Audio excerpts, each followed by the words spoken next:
प्रभु यीशु मसीह के नाम से सबको जय मसीह की। आज का वचन है यहूदा की पत्री, उसका पहला अध्याय 4 वचन। क्योंकि कितने ऐसे मनुष्य चुपके से हम में आ मिले हैं, जिनके इस दंड का वर्णन पुराने समय में पहले ही से लिखा गया था। यह भक्तिहीन है और हमारे परमेश्वर के अनुग्रह को लुचपन में बदल डालते हैं और हमारे एकमात्र स्वामी और प्रभु यीशु मसीह का इनकार करते हैं। मेरे प्रियो, यहाँ पर झूठे शिक्षक के बारे में प्रभु का वचन कहता है। यह पत्री यहूदा नाम का प्रभु यीशु का चेला ने बुलाए हुए लोगों के लिए लिखा है। झूठे शिक्षक कौन है? वह अपने ही साथ रहते हैं, कलीसिया के अंदर ही रहते हैं या कलीसिया के बाहर। वह परमेश्वर के अनुग्रह को लुचपन में बदल डालते हैं और प्रभु यीशु का इनकार करते हैं। प्रभु यीशु को उद्धारकर्ता नहीं मानते, प्रभु यीशु को परमेश्वर नहीं मानते। मेरे प्रियो, इस तरह की लोगों से हमें चौकस रहना है। प्रभु यीशु हमारा उद्धार करता है। प्रभु यीशु हमें पापों से बचाने के लिए आया है। प्रभु यीशु हमें पापों से, बंधनों से, दंड से छुटकारा देने के लिए अपने आप को क्रूस पर बलिदान दिया है, खून बहाया है और मारा गया, गाड़ा गया, तीसरे दिन मुर्दों में से जी उठा है। आज भी वह जीवित है। वही हमें स्वर्ग राज्य में प्रवेश कर सकता है। इस बात को जो इनकार करते हैं, इस बात को नहीं मानते और प्रभु यीशु को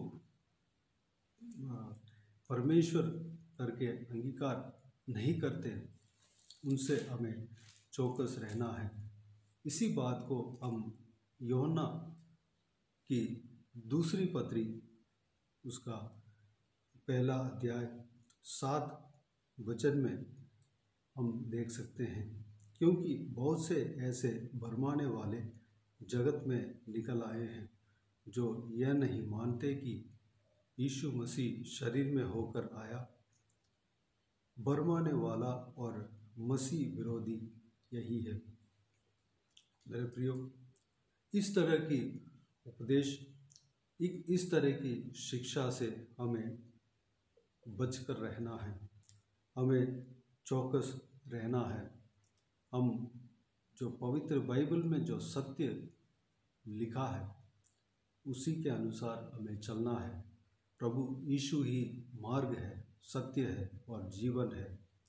वह इंसान, वह परमेश्वर है, इंसान बनकर धरती में आया और हमें सिखलाई देने आया और हमें सही मार्ग में दिखाने आया। हमें एक उदाहरण, एक मनुष्य किस तरह जीना है, एक उदाहरण बनने आया। और वह इम्मानुएल है। इम्मानुएल यानी कि परमेश्वर मनुष्यों के साथ, हमारे साथ, वह मनुष्यों के बीच में रहने के लिए आया। मनुष्य और परमेश्वर को जोड़ने के लिए आया और जो पवित्र मंदिर में जो बीच का पर्दा को हटाने के लिए आया। परमेश्वर और मनुष्य के बीच में जो रिश्ता है, उसको मजबूत करने प्रभु यीशु आया। प्रभु यीशु परमेश्वर का एक भाग है, परमेश्वर का एक भाग है। प्रभु यीशु हमारा परमेश्वर है। प्रभु यीशु हमारा उद्धार करता है। मेरे प्रियो, इस बात को हम गौर करना चाहिए और हमें इस भरमाने वाले बातों में नहीं पड़ना चाहिए। प्रभु यीशु कहता है बहुत सारे लोग अंत के दिनों में उनके नाम से आएंगे कि मैं यीशु हूँ, मैं यीशु हूँ, उसको भी नहीं मानना है। प्रभु यीशु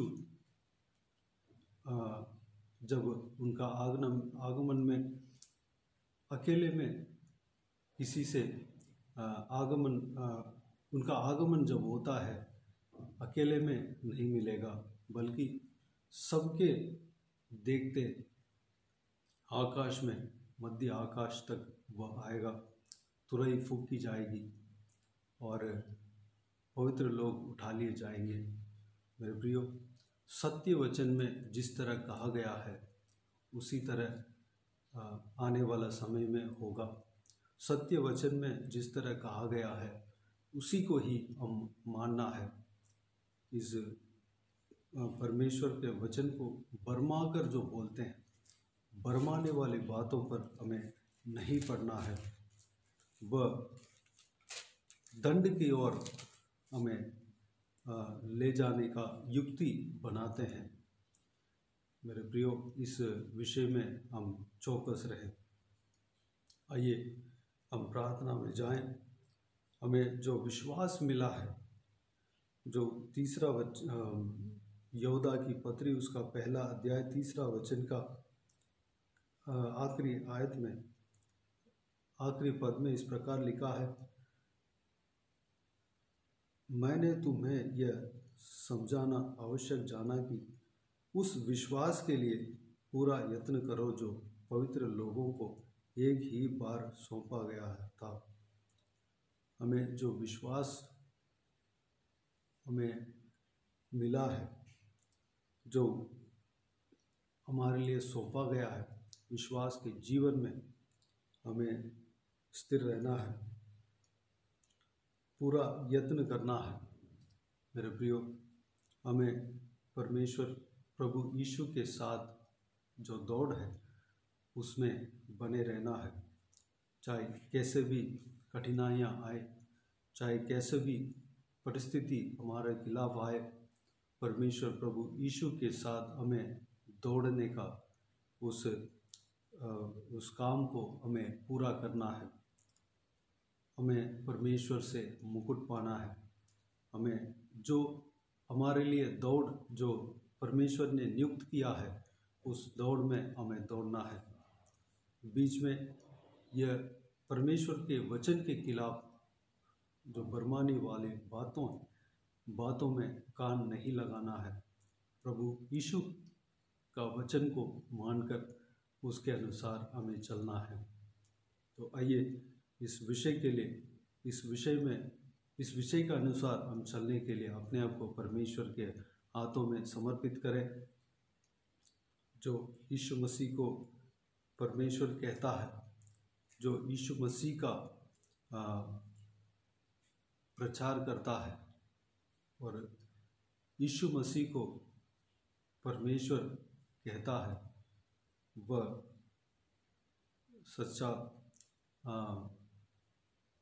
सच्चा शिक्षक है।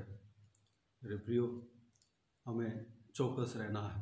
तो आइए हम प्रार्थना में जाएं। स्वर्ग पिता, दयालु परमेश्वर, आपको धन्यवाद देता हूँ। पिताजी, आपका इस बहुमूल्य वचन के लिए आपको धन्यवाद देता हूँ। परमेश्वर पिताजी, हम कहीं भी बरमाने वाले बात जो इस दुनिया में आपके खिलाफ होता है उसमें हम कान नहीं लगाना चाहिए। पिता, अपने ही झुंड में, जो अपने ही कलीसिया में, आपके ही झुंड में परमेश्वर कुछ लोग ऐसे आके मिलते हैं कि आपको ग्रहण नहीं करते, आपको इनकार करते हैं। परमेश्वर पिताजी, उस तरह के लोगों से हम परमेश्वर बच कर रहने के लिए अनुग्रह देना। पिता, उनके बातों से हम बच के रहने के लिए अनुग्रह देना। पिता, उनके परमेश्वर बरमाने वाले बातों से हम बच के रहने पाएँ। पिताजी, आप हमारा परमेश्वर हो, आप हमारा उद्धार करता हो, आप हमारा परमेश्वर हमारा जीवन के लिए अपना जीवन परमेश्वर कुर्बान किया, अपना जीवन को क्रूस पर बलिदान दिया। परमेश्वर पिताजी, इस बात को हम विश्वास करने पाएँ, जो हमारे लिए जो विश्वास मिला है उस विश्वास में हम स्थिर रहने पाएँ, उस विश्वास को पूरा यत्न करने पाएँ। परमेश्वर पिताजी, हालेलुया, हमें सही मार्ग में चलने के लिए अनुग्रह देना। पिता, आपके वचन जिस तरह कहता है उस बात के अनुसार, उस सत्य के अनुसार, उस सत्य वचन के अनुसार हम चलने के लिए अनुग्रह देना। परमेश्वर पिता, हम सही मार्ग में चलने के लिए पिताजी हम कहीं इधर उधर नहीं भटकने देना। पिता, सही मार्ग में हम चलने के लिए अनुग्रह देना। पिताजी, जो कोई भी जन परमेश्वर आपको परमेश्वर नहीं मान रहे पिता, उनका हृदय में बात करना, उद्धार करना। पिताजी, हमें आशीष देना। परमेश्वर, हमारा जीवन में कार्य करना। पिता, हमें परमेश्वर हालेलुया विश्वास के जीवन में आगे बढ़ाना। हमारे लिए जो आपने दौड़ नियुक्त किया है उस दौड़ को हम पूरा करने पाएँ। आपने जो रफ्ता हमारे लिए दिया है उस रफ्ते में हम दौड़ने पाएँ, हम उस दौड़ को हम पूरा करके मुकुट पाने पाएँ, आपसे हम जीवन के मुकुट पाने पाएँ। परमेश्वर पिताजी, हमें चलाना। पिता, मार्ग, सत्य और जीवन आप ही है। परमेश्वर, आप ही हमें स्वर्ग राज्य में प्रवेश करा सकता है, आप ही हमें अनंत जीवन में प्रवेश करा सकते हो। पिता, इस बात को हमेशा हम हालेलुया परमेश्वर मानने पाएँ, विश्वास करने पाएँ, विश्वास में आगे बढ़ने पाएँ। पिता, अनुग्रह देना। परमेश्वर पिताजी, हम सबको आशीष देना। हमारा परिवार में, घर में हर एक जन को आशीष देना, हर एक जन को विश्वास में बढ़ाना, आत्मिक जीवन में बढ़ाना। परमेश्वर, प्रार्थना में बढ़ाना, प्रार्थना का जीवन में बढ़ाना, वचन का ज्ञान और बढ़ने पाएँ, आपके वचन को अच्छे से हम परमेश्वर जानने पाएँ, पढ़ने पाएँ, जानने पाएँ, मनन करने पाएँ। पिता, अनुग्रह देना। परमेश्वर, हर एक का जीवन में कार्य करना। परमेश्वर, हर एक परिवार में कार्य करना, हर एक परिवार में हम सब आपको हर एक दिन, हर प्रतिदिन स्मरण करने पाएँ, आपको स्तुति आराधना करने पाएँ, आपको धन्यवाद देने पाएँ, आपको परमेश्वर आपसे प्रार्थना करने पाएँ, आपका वचन का चर्चा करने पाएँ, आपके नाम की चर्चा करने पाएँ। अनुग्रह देना, आपका गवाह बनकर रहने पाएँ। परमेश्वर, अनुग्रह देना। पिता, हर एक जन जो कोई भी इस वीडियो को देखते हैं और सुनते हैं उन सभी को आशीष देना। जो कोई भी बीमार है उनको छूकर चंगा करना, प्रभु यीशु मसीह के नाम से चंगा होने पाए। आपका हाथों में सौंपता हूँ। परमेश्वर, जो कोई भी जन दुख तकलीफ में है, सारा दुख को, तकलीफ को उनका जीवन से दूर करना, उन्हें शांति, आनंद, खुशी से, प्रेम से भरना, परिवार में शांति मिलने पाए, बच्चों को आशीष देना। पिता, उनका पढ़ाई लिखाई में आशीष देना, भविष्य को आशीष देना। पिता, एग्ज़ाम लिखने जा रहे हैं, उस एग्ज़ाम में अच्छा मार्क स्कोर करने पाए। पिता, टॉप मार्क लेने पाए, अनुग्रह देना। पिताजी, जो कोई भी पढ़ा किया है सारा कुछ उनको याद रहने पाए और एग्ज़ाम लिखते वक्त आसानी से परमेश्वर लिखने पाए। पिता, उन्हें सहायता करना, मदद करना, ज्ञान और बुद्धि और मेमोरी पावर उनको देना। परमेश्वर, सुरक्षित रखना। पिता, जवान बच्चों को आपके हाथों में सौंपते हैं, उन्हें आशीष देना, भविष्य को आशीष देना, संभालना। परमेश्वर, गलत मार्ग में नहीं जाने पाए, आपके वचन के राह पर चलने के लिए अनुग्रह देना, सुरक्षित रखना। बुजुर्ग व्यक्तियों को आपके हाथों में सौंपते हैं, उनको आशीष देना, संभालना, उनके जीवन में कार्य करना। पिताजी, आत्मिक उन्नति देना। परमेश्वर, शरीर में ताकत, बल देना, कमजोरियों को, दुर्बलता को निकालना, बल सामर्थ्य से भरना, आपके राज्य के लिए इस्तेमाल करना। परमेश्वर, लंबी उम्र देना, उनके सहारा बनकर रहना, उनका आपकी तरह नए पंख लेकर आपके लिए उड़ने पाए। परमेश्वर, जो कोई भी जन जिस किसी विषय के लिए प्रार्थना मांगते हैं उस विषय को परमेश्वर पूरा करना, उत्तर देना। परमेश्वर, आशीष देना, संभालना। जो कोई भी जन नौकरी करते हैं नौकरी में आशीष देना, आगे बढ़ाना। जो बिजनेस करते हैं बिजनेस को आशीष देना, आगे बढ़ाना। परमेश्वर, जो कोई भी जन शादी के लिए प्रार्थना कर रहा है उन्हें शादी करा कर देना। उनके संतानों के लिए शादी के लिए प्रार्थना किया, उस प्रार्थना का उत्तर देना, सही वक्त में परमेश्वर एक अच्छा सा जीवन साथी देकर शादी कराना, जिनको संतान नहीं है संतान का आशीष देना पिता, हालेलुया। जिनको नौकरी नहीं है नौकरी के लिए प्रार्थना करते हैं, नौकरी देना परमेश्वर, लेकर प्रार्थनाओं को सुनकर उत्तर देना, संतान के लिए जो प्रार्थना किया है उनका परमेश्वर उत्तर देना, परमेश्वर उनका प्रार्थना का उत्तर देना, जिनको घर नहीं है घर देना परमेश्वर, हालेलुया। धन्यवाद देता हूँ। बाकी सारे बातों को आपके हाथों में समर्पित करते हैं। इस सेवकाई को आशीष देना, आगे बढ़ाना, प्रभु यीशु मसीह के नाम से मांगते हैं परमेश्वर। सारा जलाल आदर महिमा आपको मिलती रहे। सारा दुआओं को प्रभु यीशु मसीह के नाम से मांगते हैं, सुनो और ग्रहण कर। आमीन आमीन। प्रभु यीशु मसीह के नाम से प्रभु यीशु मसीह का आशीष और अनुग्रह हम सभी के ऊपर बने रहें। आमीन आमीन। मेरे प्रियो, इस चैनल को सब्सक्राइब करें और शेयर करें।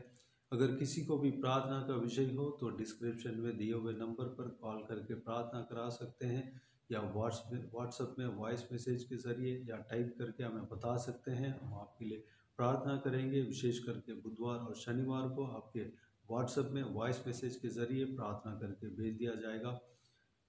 इस सेवकाई के द्वारा परमेश्वर आपके जीवन में कार्य किया हो वो भी हमें बता सकते हैं, ताकि हम सब मिलकर परमेश्वर का महिमा कर सके।